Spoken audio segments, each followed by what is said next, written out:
JordsWoodShop is sponsored by Minimax and by I Would Like. Check out their products at iwouldlike.com. Welcome back to JordsWoodShop. In this video we're going to finish shaping our paddle and get it ready for use on the water. Now just quickly, I want to apologise for the last video's audio quality. I'm using a new camera and microphone setup and it's a little bit strange in its settings. So I had it set up how I would usually do it on my old camera, but on this new camera it was kind of distortion and it was clipping off a bit of the sound. So I think I've rectified it, but let me know in the comments below if the sound is still a little bit off. Now in the last video we got the blank for the paddle all laminated and looking good, and now all we have to do is shape it, and to do that we're going to use a combination of tools. Now a power carving wheel like this one is really useful. So this is just a round disc with hundreds of little carbide teeth. If you don't have a grinding wheel like this one, if you don't have a carving wheel like this one, a grinding wheel like a flap disc would do the same job. Just be prepared to be cleaning dust up for days. On top of that, we're going to use a couple of hand planes. Now the most specialised one is probably this, which is a spoke shave. You can get away without it, but it does make fairing the edges a little bit nicer. And other than the spoke shave, we've got a block plane. A little tiny block plane like this will help for the edges, and also a number 4 bench plane.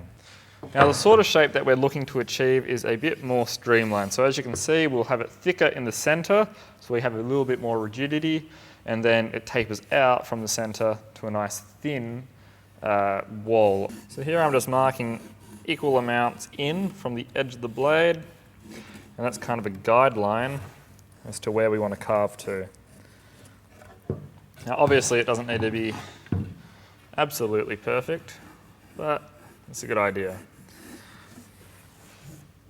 Okay, there may be a little bit of background noise because I've just had to put the aircon on because it's warming up in here, so I apologise for that, but with the lines marked we can move on to getting the blade carved. Now I'm going to start with my power carver and we're going to start on the back. So remember, we want the centre to be the high point, so we're going to sweep in from either side up, so it's going to be kind of a slight, I guess, upside down V shape, and it's very slight.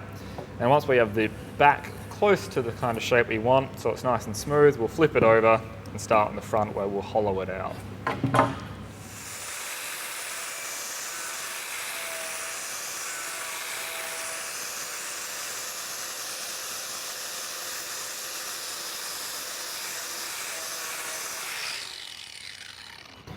Now you'll notice that I'm taking incredibly light passes. Now you can go really heavy with this, but it's better to sneak up on it because it's impossible to go back when you've gone too far.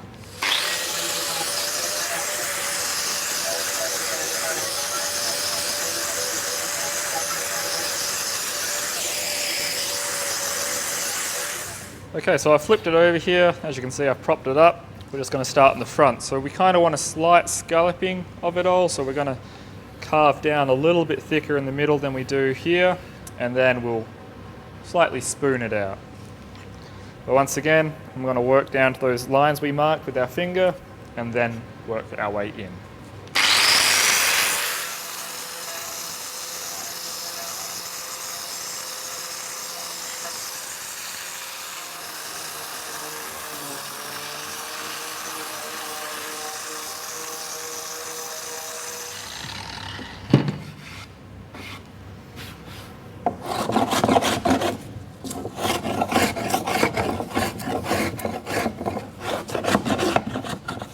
Okay, so I'm pretty happy with the shape that we've got here as far as carving. So now I've got my block plane and I'm just going to clean it all up. So it's a really nice sharp blade, and with the slightly longer sole here we'll also get a nicer flat smooth surface.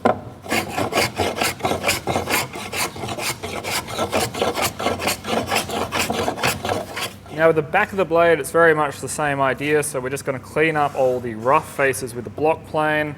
We'll get our spoke shave into it very shortly to tidy up the neck here, and we're just going to keep eyeballing it, trying to see if it looks symmetrical. Now the shape, you want it to be as close to symmetrical as possible, but these are handcrafted, so a little bit of leeway is expected.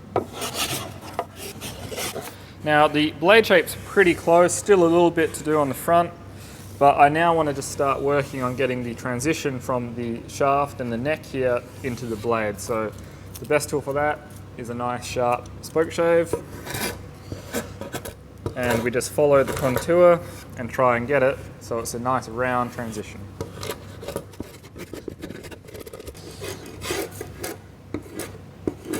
Okay, so I've got the back pretty much ready for sanding, and now I'm working on the front. So I just did the transition here from the neck, and that's looking really nice. And while I have the spoke shave out, I might as well finish working on the faces here, which the block plane couldn't get into the curvature. So we're just going to take light passes up the top here, and we're just making it so it has a slight sweep to it.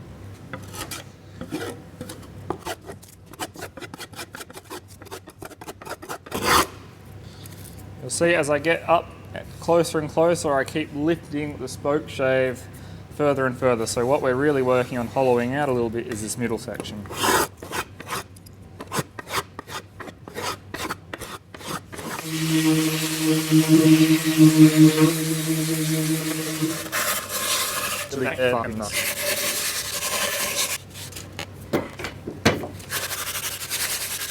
Okay, so with the blade nice and shaped, we can move on to the handle. Now there's a few styles of handles. You've got the T-style handle like this one, and this is probably my preferred handle. It's just a little bit easier to hold on to because you can get your thumb under it and get some good grip.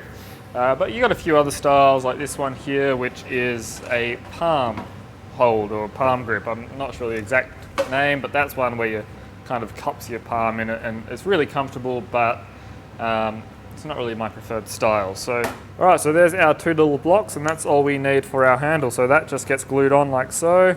We make sure that the long grain is facing the long grain and the end grain is the right direction, and that just keeps it looking good. And the pattern I'm using is the Polonia, Western Red Sedia Polonia, and that's how we glue it on. Now the thing to remember is to make sure it's facing the right way so it runs the same direction as your paddle itself does. Or in other words, so your handle isn't 90 degrees to your blade.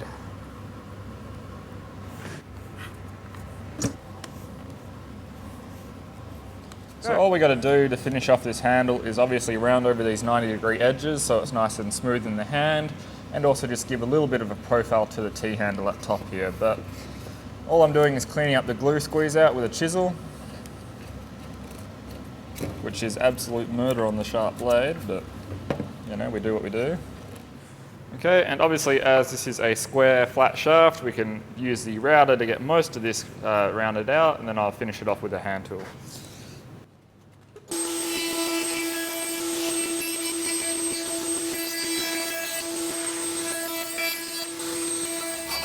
Cool, and we'll just finish it off with a little bit of hand sanding to get all these inside corners that we couldn't get with the sander.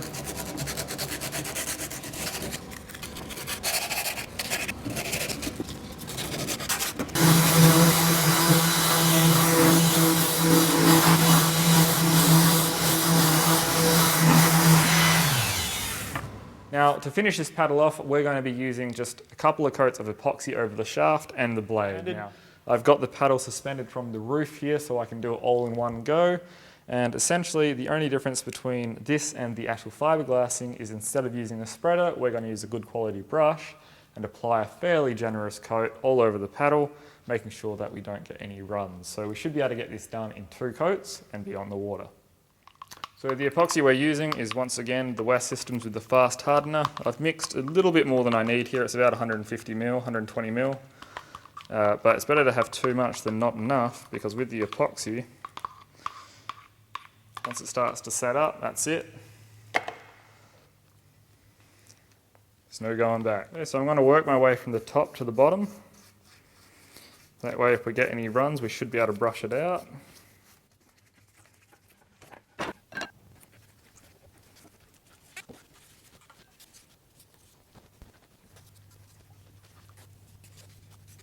Okay, so if you look at the part which has the cloth on it now doesn't look like it's got all the ridges. It looks like it's actually nice and smooth. So that's what you want with this top coat, which is kind of how you smooth out fiberglass. And the shaft, I've got a nice thick coat on that, and it doesn't look like there is any runs or bubbles. So this should come out really nicely. Now, I've got a fair bit of resin left here. if you have got resin left over like this, it's a good idea to pour it into a bigger container with a lot of surface area in the bottom so the epoxy doesn't heat up. Because if you keep it in a small container like what I mixed it in, it will get really hot really quick, and if it's plastic or something like that, it's actually going to melt through the bottom of it because it is an exothermic kind of reaction. So I've got it in this ceramic plate here. It's a bit wider, so it shouldn't get too hot in this. Okay, so there we have it, a beautifully handcrafted paddle, and I have to tell you, I'm really happy with the way this has come out. It's got a really nice shape to it, it feels nice in the hand, and weight-wise, it's actually lighter than my 100% carbon paddle, which is very impressive, and that's the joy of working with Paulownia as the main species. Now, there's still a little bit to be done with it once the resin has cured for a few more days, and that's pretty much just sanding it with 1000 grit sandpaper and then giving it a good buffing. That would just smooth it all out and make it a little bit nicer, because you can see a few brush marks in it in the sun, but that's okay. But you know, you guys don't need to see that because everyone knows what sanding looks like. There is one thing I didn't cover in this video, and that is fiberglassing this blade. So the blade, because it is quite thin, I've added a 4-ounce fiberglass cloth onto both sides, and I've doubled it up on the rails, and that should really help improve the strength of this blade. So if it does hit the rail and we're in the surf or something at speed, it will prevent anything from chipping off of the blade, and it should also stop it from getting things like dents and things from just general use. So it's only fiberglassed up to the neck here, and that's all I think it really needs. If you're worried about strength, you can fiberglass the shaft as well, but I don't think it's exactly necessary for the sort of stand-up paddleboarding I do. Now, it's not covered in this video, but it is available for JordsWoodShop patrons as an exclusive video. So if you're a Patreon supporter, make sure you head over there and check that video out. Now, if you're not sure what Patreon is, it's essentially a crowdfunding thing for creators.